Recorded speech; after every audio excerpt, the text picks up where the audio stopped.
तव्हांजो होस्ट तव्हांजो दोस्त नसरुल्ला जरवार। असीं हिन वक़्तु लोहाणे दरिया ऐं निधू नीरो जंहिंखे चए थो नीरो दरिया चयो वञे थो। असीं हिन उन दुआबे में उन केटी में वेठा आहियूं ऐं असां हाणे असांजे हिन फ़नकार खे भगत मेघे खे गुज़ारिश कंदासीं त असांखे शाह साईं जी को गीत ॿुधाए, को शाह साईं जो को कलाम ॿुधाए। जी। मूंखे यादि पवन थाड़े अबाणा रे अबाणा, ए उमर मारू थी विया मुंहिंजा हालो फ़क़ीराणा रे अला।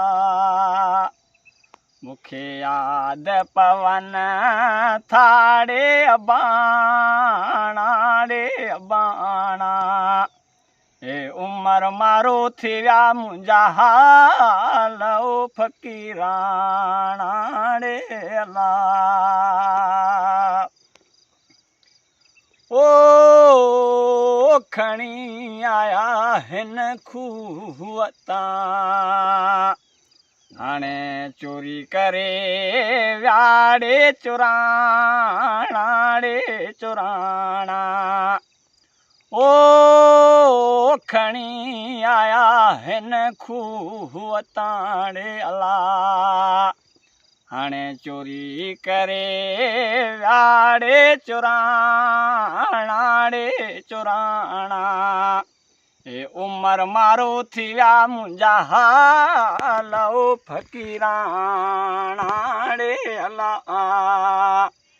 मूंखे यादि पवन थाड़े अबाणा रे अबाणा, ए उमर मारो थी विया मुंहिंजा हालो फ़क़ीराणा रे अला। ओ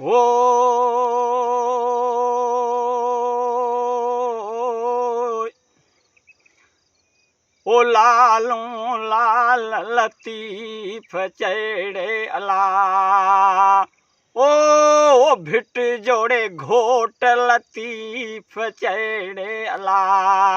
मुंहिंजा अशक वञनि थाड़े उधाणा रे उधाणा, ए उमर मारो थी विया मुंहिंजा हालो फ़क़ीराणा रे अला।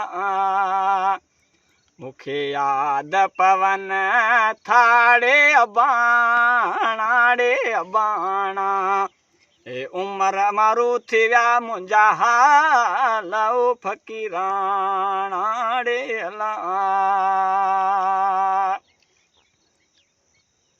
जी दोस्तो, ही मुंहिंजो चैनल आहे।